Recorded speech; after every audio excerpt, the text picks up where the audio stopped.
But, yo. Mirror, mirror on the wall, who's gonna really be the first of all?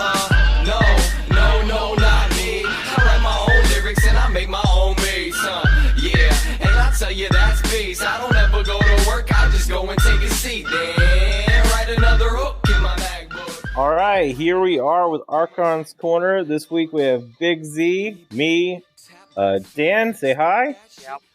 Yep, there's his charm. JR, you're with us.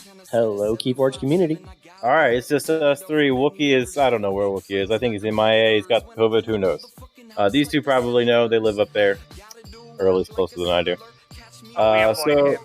He's a COVID carrier. Oh, yeah, we got the plague. All right, not really. Guys, we can't joke around about COVID here with the Wookie, okay? I know Wookie has a new job. He's out of town working on it, but we honestly don't know where Wookie is. Hopefully he's not sick. Yes, that would actually be really bad. So, okay, so all right, we are here to talk about Keyforge. This is Archon's Corner. What are we talking about today? You got our agenda. What are we doing?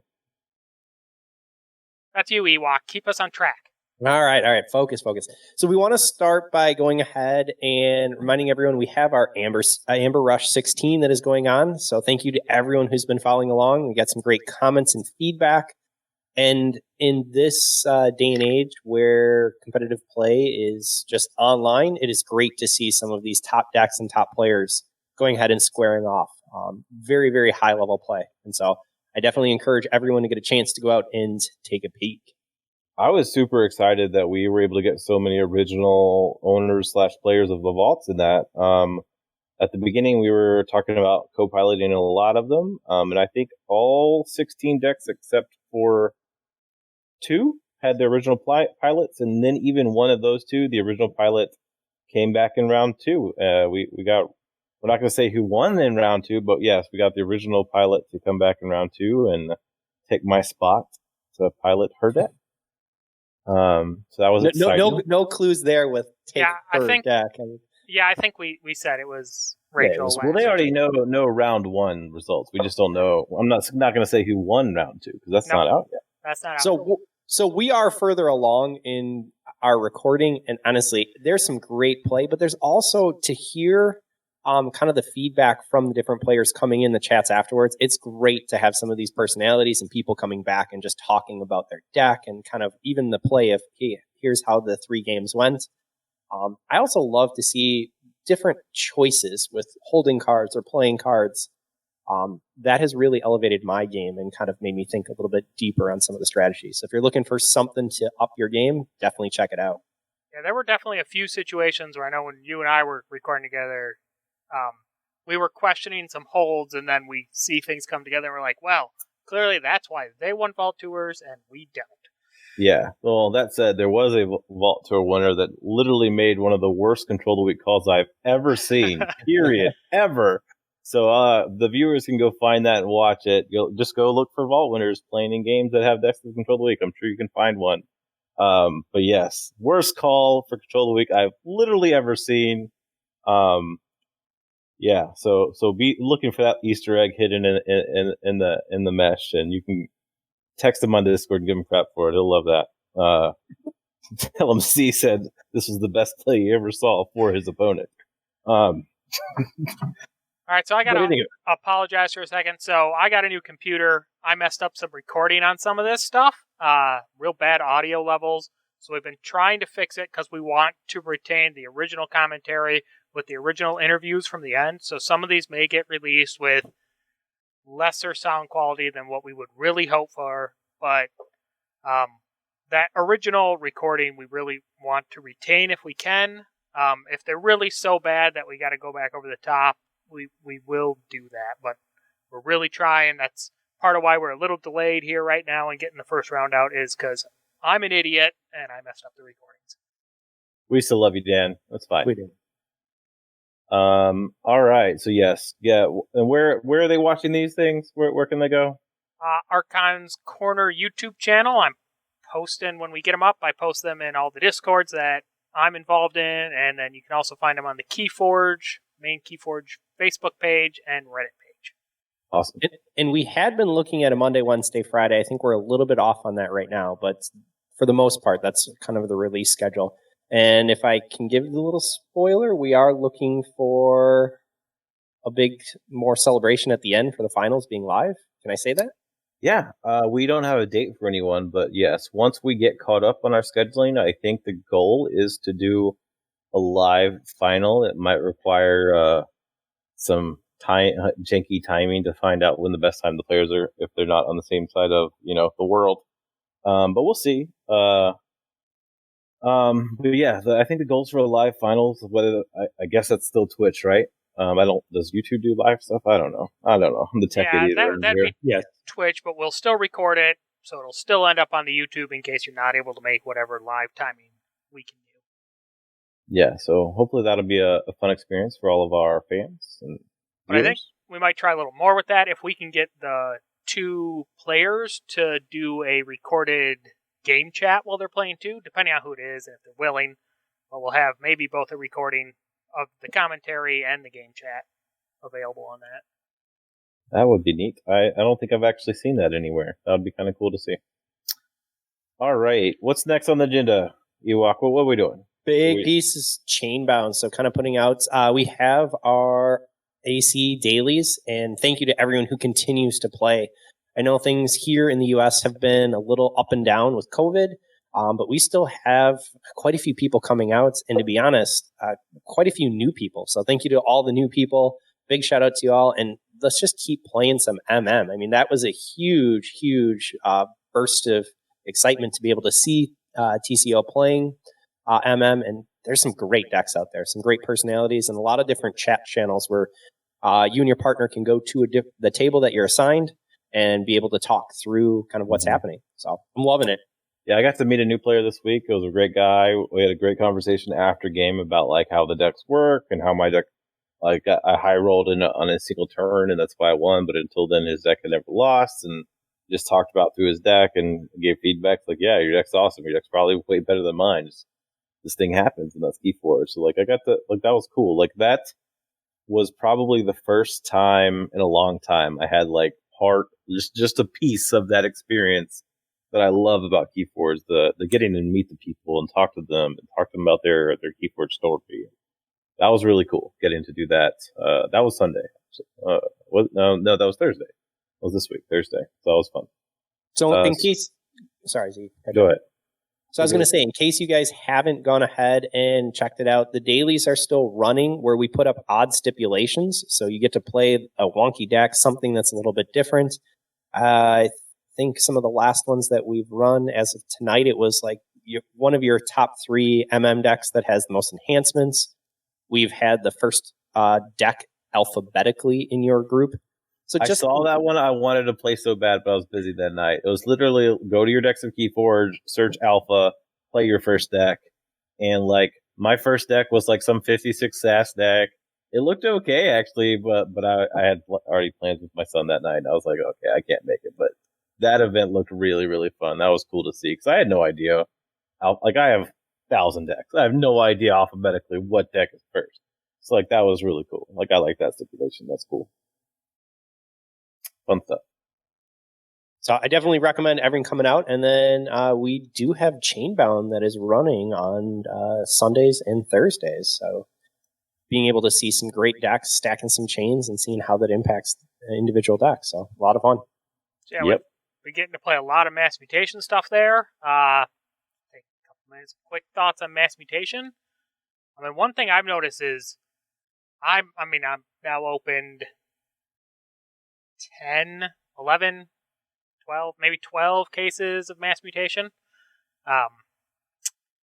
And my best decks are clearly not the highest SAS decks. So there's been a lot of talk about SAS and Mass Mutation, and I mean, like the highest number decks I've opened have definitely not been my best. This is another strong combo set, I think. Like some of the combinations are crazy. The combos go wild, and I have noticed it was said, like this was said in MM about Worlds Collide if they had Saurian, like if you don't have board clears, you're in trouble. I think that goes like double down for MM. Like if you're not bringing more than one, like you need more than one board wipe against some of the better MM decks, or you're going to lose. Like they will capture all of your amber every turn. Like, it is not without reason that happens. So like you need to be able to consistently manage the board, which is, I mean, like back in the Coda days, you need that one major board wipe in case they get ahead of the board and all their creatures start reaping. It's not necessarily that's your worry anymore. It's just once your creatures are out there, your key costs go up, or you can't do X or Y, or they steal every turn. Like, it's just these creatures all do stuff that is significant and good. So you need to be having ways to manage the board if you're going up against an MM. In some cases, more than against World Collide. So that's interesting to see really pan out.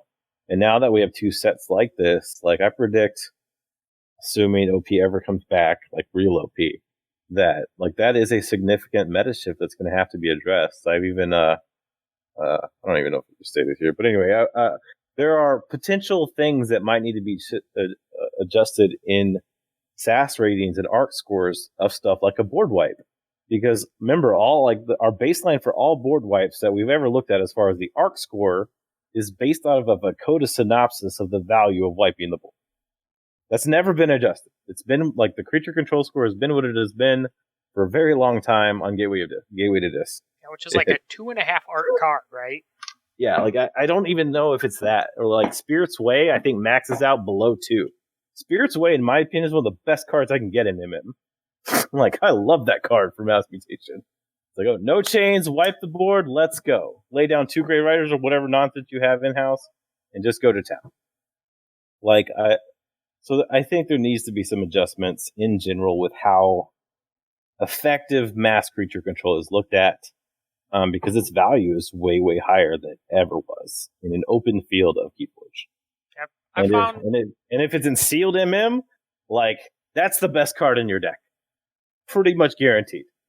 If you have it. Say Savage Clash has been Savage important Clash, in a lot of my Gateway to Disc. But I've found that a lot of the board wipes are very situational related board wipes. Like Axiom of Grisk is not that hot in this set. It's trash. If you're playing against Worlds Collide or MM, that is not a card. Worlds Collide, it's not nearly as trashy as it is against Mass Mutation. There's just so much capture and mass. Savage Clash, that one strong creature can be enough to make it so it just Savage Clash isn't getting the job done. Like I've encountered a few times where my deck is primary board control is even multiple Savage Clash, but they land one good gigantic creature and I just get to be in trouble. Let's see, the thing is that's almost inverted if you're playing against any non-MM set. If you're playing against MM, yes, you're looking at the 3 gigantic creatures. There's some other big ones. I can't remember the name of the creature that like enrages itself and then gets to go again. Like that's a big creature that can be threatening. Gladiodontus. Yeah, like no, that's just the 12, right? No, he's the Gladiodontus. No, that's 15. Gladiodontus is the 15. You're thinking of Galatops is the 12. Okay, yeah, Gladiodontus, yeah, like that's a significant one. But if I'm going up against like any other set other than like a Primus deck, I'm fine with leaving their strongest creature because that's normally their worst creature. If I'm going up against Coda, AOA, Worlds Collide, ignoring Primus, like hell yeah, I'll keep my weakest creature, which in most cases is the better creature, and you get your Groggins or whatever the heck. Like this set, your weakest creature is often in Mass Mutation. When I say this set, your weakest creature is often not your best because he's got a play effect and then he's useless. That's true. Like most of the good status effects are on creatures with some meat. Mm-hmm. So what was interesting? I want to jump in here. Spirit's Way is showing creature control 1 to 2, so it's showing a 1 and 3/10. So I already talked to Nathan about that card, like Corythan or whatever. Like that card is never a 2 because the current synergy is broken. It is almost always 1.3 because there's so many hits on the anti-synergy. If you look at the card you're looking at, if it's in a deck, you'll see that it's probably 1.3 as its arc. Which needs it's a 1.3 in every deck because its anti-synergy maxes out every time. Yep.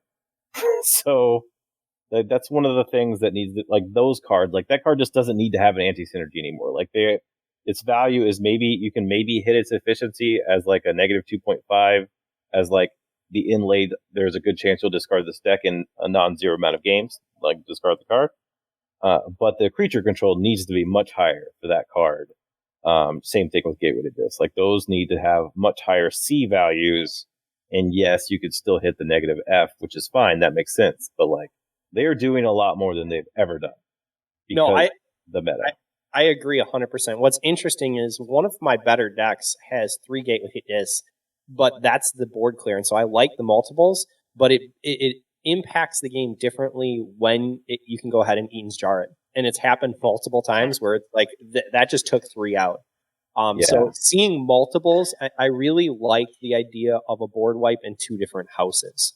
So that's kind of where I am personally right now. But there's some great switches where you think you have complete control of this game, and then bam, it is switched immediately. And all of a sudden you went from plus, there was a turn earlier in the dailies this week where someone busted up to 15 amber, and I was able to pull him back under check, and I went ahead to 18 amber. That swing is absolutely incredible, and that's what I love about MM right now. Yeah, like I was on an MM deck on Thursday in my practice game right before the event started. Someone had just got a bunch of my amber because it was all uncaptured dudes. He'd killed them. He went up to 12 amber. I was able with Amphora on my Saurian turn to capture 8 of it and exile my dude to take him all the way down to 4 from 12. And then my following turn, I lights out my guy back to my hand. Like, that is so busted. It is really, really fun. Like, those are huge swings happening. And they're hard to defend against. Like, there's not a whole lot of answers that you can do if someone is going to capture 8 amber and exile the creature to you. Like, that did happen when we had the tribute stuff, but when people saying like all these big combos are gone, like they're still there. They're just a little bit more disguised, which I think is fun. Anyway, we talked about MM a lot. I think there's something else we're supposed to talk about today. Yeah, so our next piece, we want to go with our OP announcement. Sheep, I believe this is your... we'll turn it over to Sheep on this one. This is where we dive into the negative whale that I'm so down for. So, I mean, like, 2 weeks ago tomorrow, we were told 2 weeks for an OP announcement. No OP announcement. Oh, I'm just sad. I mean, like, we are unquestionably maybe the most OP-focused podcast out there. All of us have been to multiple vote tours. We're in the chase. It's something we all love to do here. And it's getting really, really sad with just nothing. Which is why we're doing our own Amber Rush 16 to try to get some high-level play. Jupiter's background, he's going to have his Keyforge Premier League. We'll see what happens with that. That could be exciting. Some more fun, interesting play. The word is you might be able to win some money without paying in yourself. So that's cool for him, like to run as an organization. Yeah, I'm just more interested in playing more Keyforge, right? Yeah. And the idea is for it to be high level Keyforge. So it's a cool idea. So I am excited to see how that turns out. So I mean, thankfully the community is doing some stuff. Sanctimonious, they're planning for their next. It's not going to be an invitational, but their next big event. The Glorious Few. Yep, Glorious Few 2. That's coming around. So there are some other cool big events. TCO's running their own fairly big events. So thankfully the community has really stepped up to have some quality level Keyforge play going on. Because, man, Fantasy Flight ain't doing it. And based off of how we saw them play on camera, I can't imagine play by Twitter is amazing. I haven't really looked into it, though, so I don't know. Anybody looked at play by Twitter with their OP? First time hearing about that, because I am not a Twitter. I don't twit. That's not my thing. I saw Tess talk about it. I don't Twitter, so that's not for me. But honestly, I was pretty appalled to see what was played. And part of that Saturday announcement for Gen Con was, one, they're trying to do too much. So we talked a little bit about it last week, but the idea of let's show you new cards, and then we have a game state going on with impossible decks in front. I think that one or the other, do 2 separate events. I don't honestly care, but the cross was very, very, very distracting for me personally. And then the multiple misplays, I know it's hard. It's supposed to be a fun piece, but you're also representing the game. And that I thought was a big eyesore for the community. That's me personally, but I just felt that if we're going to go ahead and play it as pretzels and beer game, then let's do that. But we just didn't need it. And to have those misplays left and right, that was really upsetting. You can send complaints to Ewok. Yeah. Oh, no. Ewok should go watch the Control the Week play from a Vault Tour winner. and I know that we have them, but I mean, everyone makes. I don't fault people's plays that much. I didn't watch the feed though. Don't watch the feed. I mean, or maybe we should watch the feed and do our commentary like we've been doing for. Oh, yeah, that would be so much brutal. It would be brutal. I think I don't mind misplays, and I kind of shrug off most of them. I did give that person a hard time for the Control the Week thing. But like, if it's constant, yeah, I'd be like. This was like she played Quixel Stone and then played 4 creatures. Well, he had no board. There was like a play where he like played an Axiom, and they didn't remove any creatures after the or like only one side of the board got moved. There was a lab work in the creature line at one point as a creature or something. It was just, not just like play mistakes, like I don't know what game you're playing mistakes. There was a key abduction where one side Mars creatures returned, but the opponents didn't. Is that what it was instead of the Axiom? Yeah. Yes. I mean, like it was, but they couldn't communicate right because they had the other part of the group talking, doing what was going on, so they weren't able to communicate between each other as they're playing cards, and they're sitting across that kind of oddly shaped table, pretty far apart. So I could see it being a very difficult game of Keyforge to play anyways. Yes, I will go ahead and say for Tess and Josh, that was not going to be an easy task, but just go simpler for us, guys. Just go ahead and show us the new cards if that's what you want. I would have been perfectly fine. I would have been focused on it and have cutouts to individual cards to fill in some of the time as you're getting the next card set up. I mean, I like some of what they have done before. I think Brad was doing some of the, like, this is the story behind Philosopher's Sword, why it is this way, like, as they're introducing new cards. Like, that's the only kind of spoilers stuff I've really gotten into when, like, the FFG has produced it. But yeah, I mean, I guess it's cool to see. I have enjoyed, like, I've gotten to play a game, against Josh, so like that was fun, like that's cool, but that was on site live, so I don't know if I would have like watched it. He knows how to play the game. Yeah, he knows how to play the game, so like that was fun. Okay, I won, so that was cool. I wasn't in the get a chance to win a deck though from the time they did that, but that wasn't Josh. But anyway, fun. I do like the spoilers that they just kind of give to us, like, but yeah, it's I guess it would be frustrating if they're making a lot of mistakes like that, but it's just sad. I mean, the other piece for us is that Sheep already talked the OP announcement, so it was going to be 2 weeks. 2 weeks is tomorrow. They got tomorrow, so we can't be too mean. Tomorrow is a Saturday, okay? Like, I'm sorry, but most people aren't working. I'll give it to them. Please bring it out, show it to us. This is obviously probably make it out after.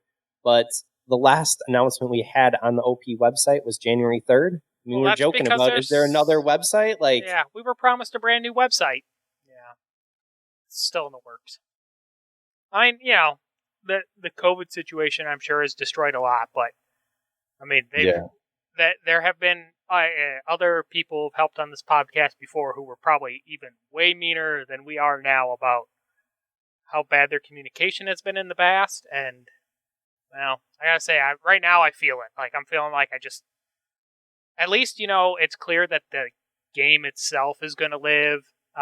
If you go and listen to Call of Discovery, they just had Danny Schaefer on. You go listen to that, where they talk to Danny Schaefer. Like, it's clear that the game is moving forward. Yeah. Who knows? It's just who knows with the OP side. And like I said, I am an OP focused player. If there was no OP in this game, there's probably no Dr. Sheep in this game in a serious manner. So hopefully OP gets sorted out. Yeah, I guess I fall in that bucket too. Like, there's no way I would be as invested as I am if I hadn't had as much fun I did on the Vault Tour.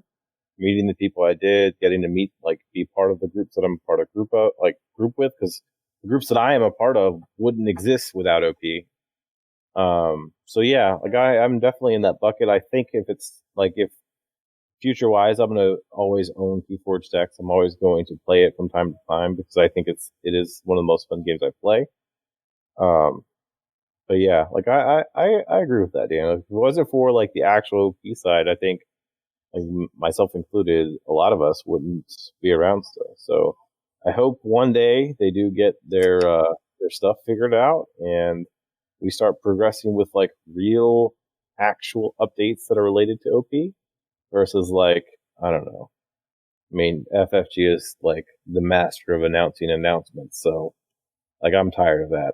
I want real news, like actionable stuff. I understand that the world is in crisis and there's a pandemic. But just, like, let us know what y'all want to do once we're done. Like, I don't care when that is. I just want to know. That would be nice, right?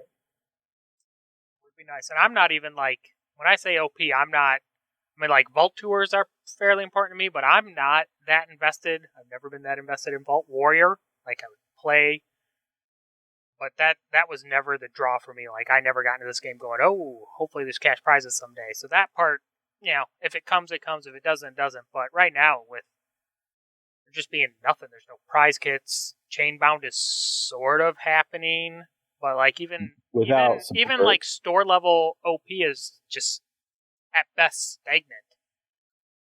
Yeah, because unless the stores are just giving away product directly from their pocketbooks, like, they're not. The prize support we all know has been, those mats are awesome. We all love them. We have 100 of them.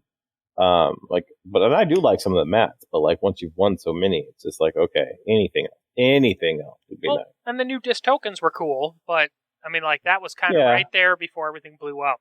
So, and even those, like, I felt, because I run the event, so I've seen the actual OP support kit. Like, those tokens, those were kind of new and neat, but you got so few per kit. Like, you run out of them real fast. Yeah, at least I did.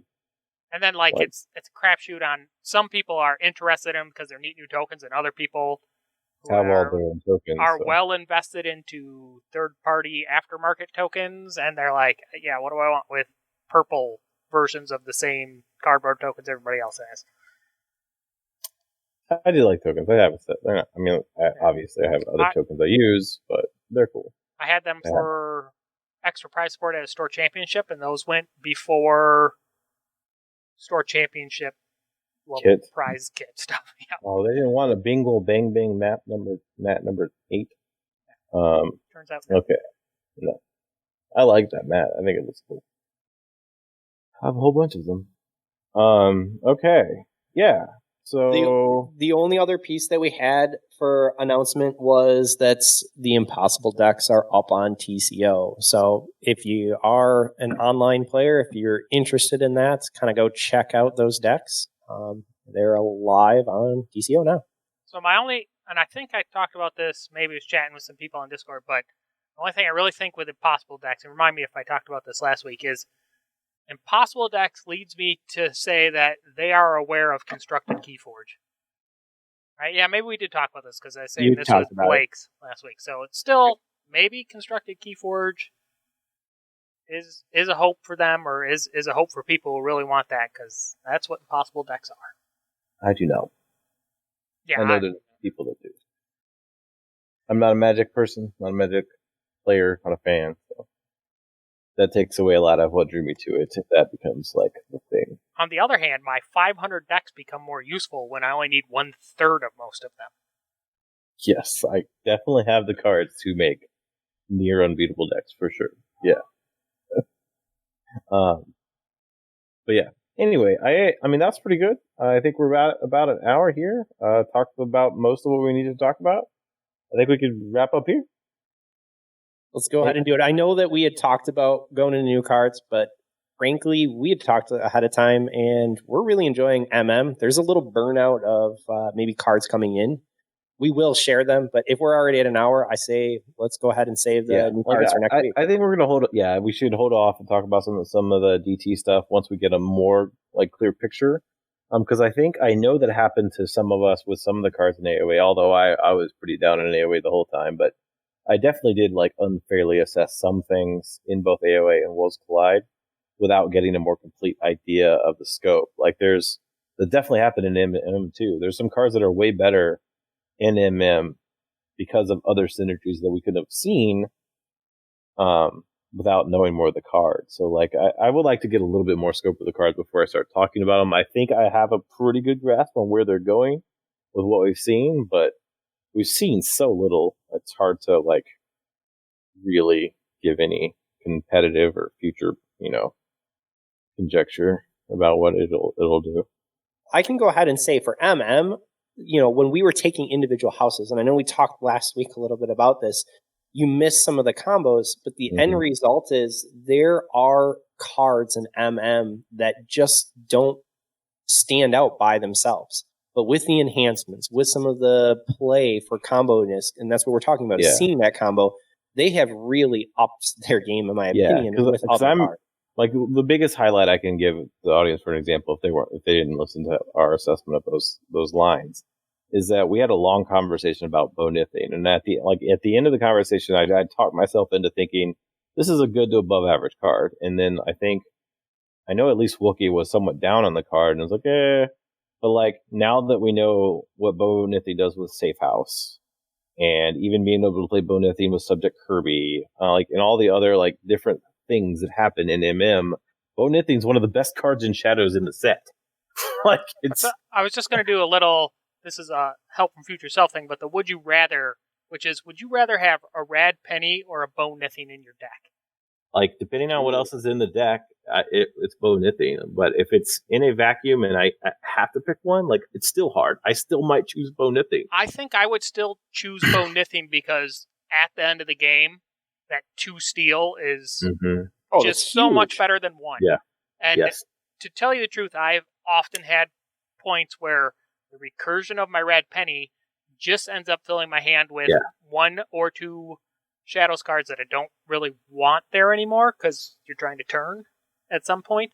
Rad Penny is good, and in a much more focused thing where you can have cards enhanced, Rad Penny can have way that's what I was about to say. I honestly only really like Rad Penny if it's enhanced, or if the deck has at least 1 Secret Needle, because then you're doing a lot more with that card. See, that's where you're looking at the combination. For me, I have to go Bow, and the reason I have to go Bow is the difference of play versus the destroyed effect. That play is going to get off. There are times where I play, and I don't know. I have not seen Rad Penny cycle back through to make up for it. Now, I've also had times where Bow comes up early and it steals nothing because there's no Keyforge. That's a sad moment. But I think overall, the ability to take 2 is just a lot more dangerous than the ability to take 1. And there is quite a bit of random nonsense recursion inside of the set. So there are many ways to get Bow back out of play. In some cases, if it's sealed, it creates a really hard situation for your opponent. But even in Open Archon, are they recurring Bow from their hand while he's alive? Or are they recurring him from this discard while he's dead? Or is it both?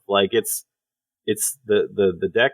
The decks can fire those cards from multiple angles, so you really have to pay more attention to, should I leave it on the board? Should I not leave it on the board? Does it matter? Can they do it both ways? There's a lot more Keyforge calculus that has to be done that used to be only done with stuff like Infernus, right?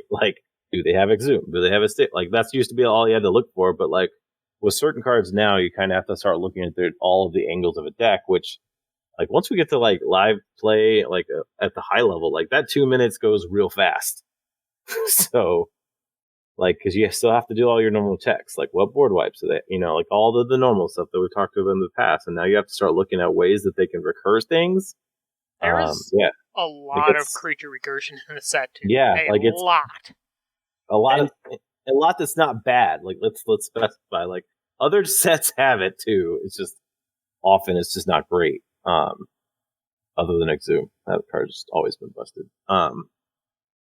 I do have to say the sad piece that's been happening to me too often lately is Imp Spectre going ahead and taking my bow from hand and purging it.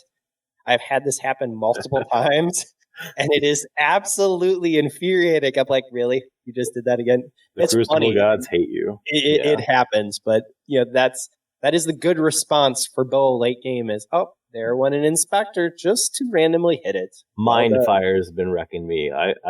It always hits stuff with pips. One game, my son played Mind Fire against me, and it got a 5 pip card. Ooh. I was like, steal 5 on that card, right? That's what that card does? Sure. It's not supposed to do that. Z, I have a deck to play you then. Huh? I have a deck to play you then. It's my 4 Mind Fire deck. Every time someone plays Mind Fire, not only do they get the card I needed next turn, it's always a card that has at least 2 things on it. I was just like, this card hates me. I used to be the same way with Mind Barb also. Like cards that randomly discard from my hand lose me games so often. Like it's so frustrating. I will say Eaton's Jar makes that 4 Mind Fire really sad though. You're just like, oh, okay. Eaton's Jar is really disruptive. It is a very, very good card. Like, I mean, Dis in this set at its top end, I think is just silly. I mean, that's almost every set. Yeah, well, and I think what we give like a mediocre feeling to Pain Mail, and Pain Mail, especially if it gets enhanced, that card I think is probably the best recurring card in the set. Self-recurring. Well, even in my rankings, I had Dis as a close second to Logos. Yeah, we all had Dis as one of our top 2, and you can see it's super good, man. It's just. Well, like we just talked about all the recursion, and you still have Infernus in set. Like that card is beyond busted. It always has been, and there are decks that truly take like maximum advantage of Infernus, like beyond anything World's Blood was doing. Yeah, I haven't it's sad that Exhume is gone, but like they still do Infernus every turn. Like it's crazy. I haven't run into it myself, but Snudge and Infernus are in the set. Like I've had decks with it, but I haven't seen it hit the table and work. But man, Snudging in your own Infernus. Oh. Essence Scale with that Snudge really makes it go ahead and return nicely. And Essence Scale and Relentless. Lord Invidious. Sure, he'd be good too. Yeah, there's so many things with Essence Scale. I got Essence wrecked Scale by Lord Invidious the other day. Oh. Yeah. All right, I think we're good. Yeah. Summation MM is great. We want news from OP. Any news, really, like preferably stuff that you're actually going to do. We want actual news, not. I'm sorry. Yes, we do not want an announcement about announcements. That we do not want. MM's fun. Go play some Keyforge online, either on AC or in the Premier League or the TCO's events or tournaments. I haven't actually looked into that. But yeah, play some Keyforge. I'm also unwilling to accept an announcement of this is a new way for you to spend Amber Shards, and it's for silly things like screensavers. If they do that, I'm gonna be less than positive about it. I would be okay with way to spend Amber Shards. Like I'm okay with a way to spend Amber Shards, but if it's for digital things like screensavers. Like, I would probably spend Amber Shards, like, if you went to one of my decks, like a certain deck that I own, like, its Master Vault page, and the background would look different. Like, I would probably spend Amber Shards for that. Like, for it to match the house theme or something. Cost them nothing. So, I mean, it's something silly, but I'd probably do something like that. But anyway, that's just me. I'm sure there are others that do that too, though. Well, you're also Amber Shard rich, so. That's true. I have a few. I don't have the most in the world anymore because, you could get 10 per deck. And I no longer have the most in the world because I know someone personally that bought like 4,000 Amber Shards worth of decks. And passed me in a day. He passed me in one day. All your hard work for nothing. Yeah. For no more bragging rights. All right, well, let's close this down before I keep talking. All right. Yeah. Play with one more Keyforge. Have a great time. And we'll have new cards coming next week or in the future. Sweet. See you all. But I could do work now, let me interrupt. See me round the green like a diamond in the rough. See me on a roll like the wheels on the bus. And don't worry about my name, you gon' know it soon enough. B. Rogers, yeah, really no bluff. Baby little young kid, I am growing up. And I'm never slowing up, but I'm never in a rush. So I'm always taking time when they tell me hurry up. Like, chill son, like 5 more minutes. I gotta find the right place to rest my sentence. And I don't even think that I'm gon' finish up until I get the cheese effortless like a dentist. Mirror, mirror, tell me how it is. I don't go to work, I talk to the kids. So, hi ho, here I go. Like DJ Cool, I clear my throat.